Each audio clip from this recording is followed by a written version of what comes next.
Cool. What's going on? Oh, just another day in paradise, right? I love it. I'm reading through everything. You're a speaker, you're an author, you're a coach, you're a trainer, you're a husband, you're a father, you're a fisherman. But it's at the very end you get the punchline. You're a Yep. schmaltzy guy. I love it. I know. I was literally just looking at that today where I need to put that in the front so people catch that sooner. But it's good at the end because it's just like you're like, man, look at this guy. Boom, boom, boom. And then it's like the punchline. That's what you want. You want the punch. That's good comedy. Yeah. That's I lo- awesome. I'm glad we finally connected. right on. Me too. So where are you located? So I'm in a town called Palm Harbor, Florida. So just outside of Tampa. Okay, good for you. Yeah, I love it down there. I went to my son, I took him down to Siesta Key years ago and saw the Gulf, and it's beautiful down there. It's wonderful. So, but I'm landlocked here in Kansas City, Missouri. No water or ocean or mountains for me. Right, So, right. yeah, but it's great to meet you. And before we get in to as we established all of these myriad of things that you do with your life, I want to know 4 years ago we were wrapping our heads around the global pandemic. How did you make it through that time period and how did it change you? So being in Florida, we didn't really shut down as much as most places did. I mean, it was real brief, so Yeah. it wasn't too bad. And at the time, I was still I was working full time at a HVAC manufacturer. And so they literally just did like a 2 week shutdown until Florida reopened. And for me, I was in a position where I could work remotely. So those of us that could work remotely were forced, we had to. And then Yeah. when we came back, everybody was wearing masks and we had to wear masks at the facility regardless. And it was just kind of a real nightmare, so to speak. But most for the most part, because Florida opened up back up, we didn't see much of a difference. The only time my family and I really wore masks is when we had to, like at the store, or at work, and things like that. So didn't feel it too bad. How about yourself? Oh, it was having two kids at home. It was just about getting out and driving and going to see nature and Right. just feeling like you're a part of civilization. So it all seems like a blur now. It's hard to keep up with what year was what, and how it went through. I'm just glad that we're on the other side and we're all, conversing and doing things and going to games and Yep. Yep. that. So it feels Absolutely. really good.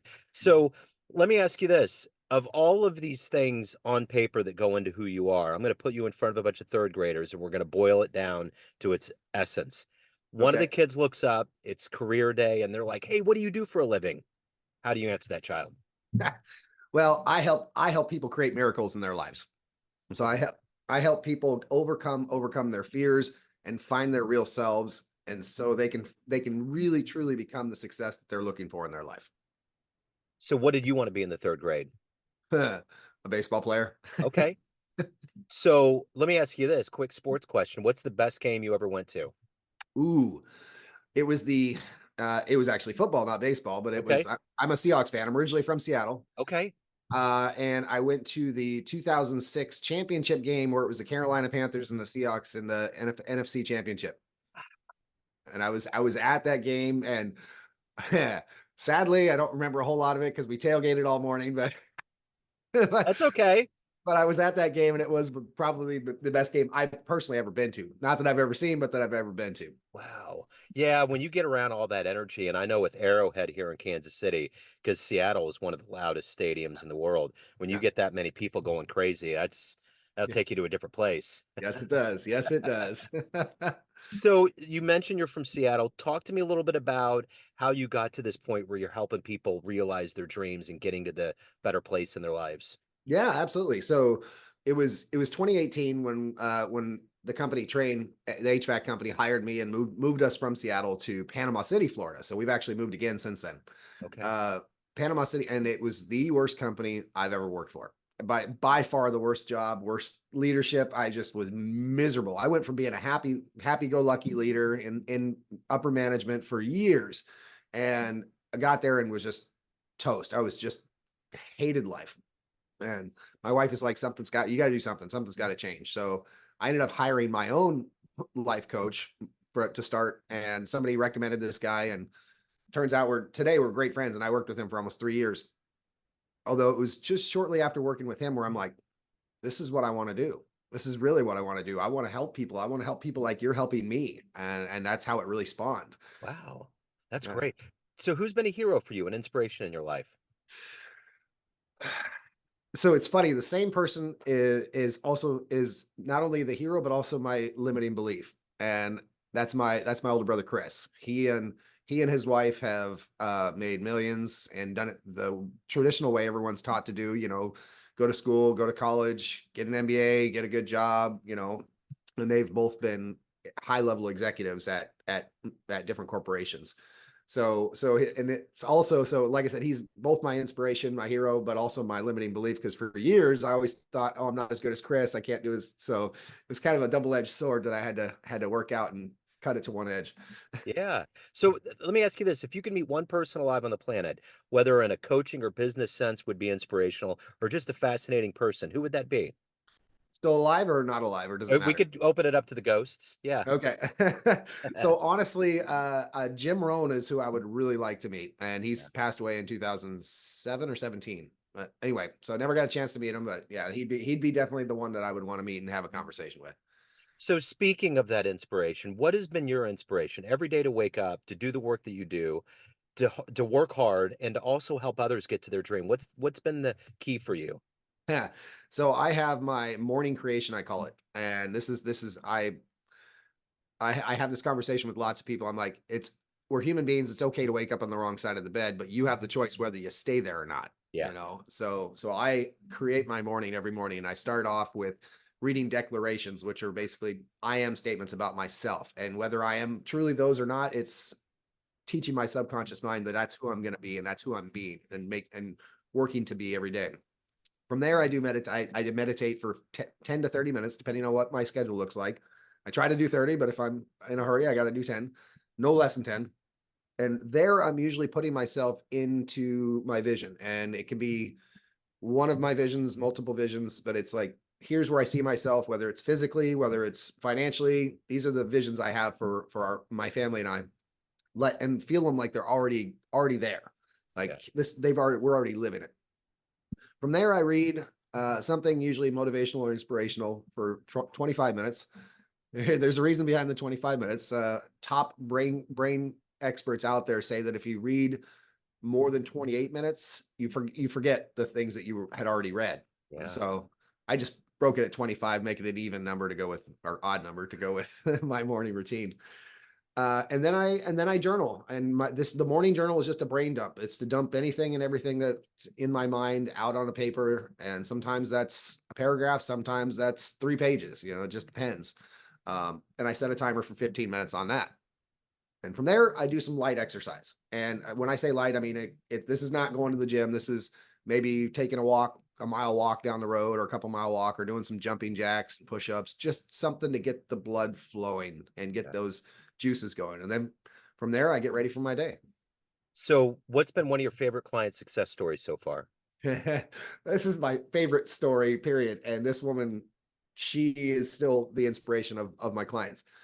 This woman came to me, found me online, came to me, and we had a conversation. And I ended up, that was when I was early on actually in my coaching. So my fees were a lot less. Uh, so she got a lot out of me for that. But she was the most introverted person you'd ever seen. And she was running a network marketing business. She wanted to grow her MLM and really get a bunch of sales.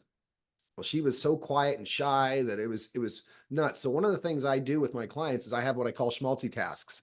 And so these are tasks that are specifically designed to get you out of your comfort zone, and not anything dangerous like go skydiving or anything, but Yeah.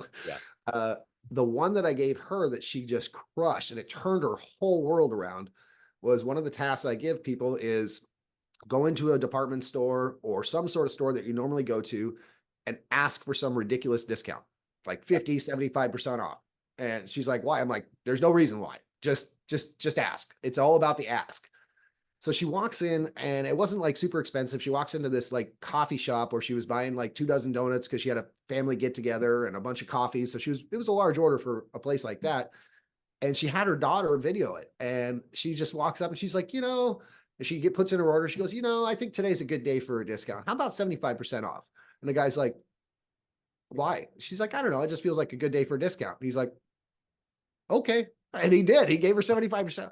And I was like, so from that moment on, the light bulb just went off. she went from introverted to confident, like just from that one moment in time. And she started crushing it. She was getting sales galore. And by the time we finished, she is today a new person. It's amazing to see those kind of light bulb moments with people. Yeah. Well, speaking of good advice, you're giving out good advice to your clients. What's the best advice you've ever gotten?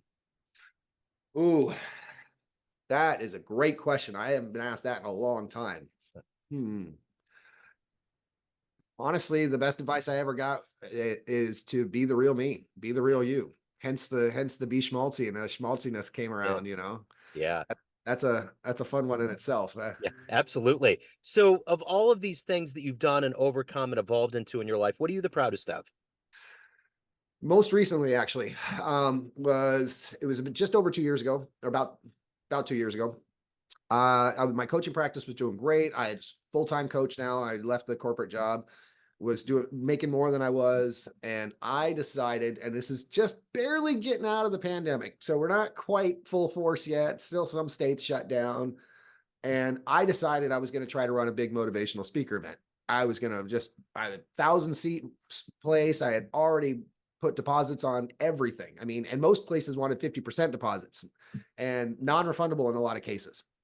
I had Les Brown. I had Les Brown coming. I had Kevin Sorbo, formerly Hercules. I had Tom Ziegler, Zig Ziglar's son. I had names galore. Should have been the event of the century, and I wasn't getting the sales, and it was driving me bonkers. I had literally put all my time into this. I wasn't looking for new clients because I was like, no, this is going to be the next big thing. This is going to shoot me off to the moon, and it didn't come off, and we lost pretty much everything that we had. And what makes me proud about that is because my wife and I had both been through a lot of personal development because of my coaching and things like that, and she was right there with me. Is that previous years, something like that would have just crushed us. We would have been in massive depression mode. We would have been just like lost, not sure what to do. In this case, it was the complete opposite. We're like, you know what? We tried, didn't work. We took on the risk. Let's go. And we pulled up our bootstraps, and we just made a massive comeback super fast. So it was like, now with having the right attitude makes all the difference in the world. Absolutely. So, at the end of the day, everyone has a perception of you, family, friends, clients, but you run the show. What's your perception of you? Who do you think you are? Well, I think I am exactly Schmaltzy defines me in the German definition of the word Schmaltzy means to be overly sappy or cheesy, like a joke is cheesy. And that is probably the best textbook definition of Tony Schmaltz is that I am that sappy guy. I am the guy that I may come off as masculine, but I will be the first one to cry at a sad movie or I'm just like sappy and cheesy defines me in a nutshell, which is where I got to that using that phrase. I love it. So, if anyone wants to hire you, reach out, reach their dreams, learn more about what you're doing, where's the best place to go? Go to TonySchmaltz.com. You've got all the information on me there, and there's free resources, free videos that you can watch and learn more and gain some more strength for yourself. Man, Tony, I'm glad we hooked up. You're a cool cat. Thank you, sir. Thank you for your story, for your passion. Best of luck with everything. Absolutely. Thank you so much for having me, Joe. Yes, sir. Take care.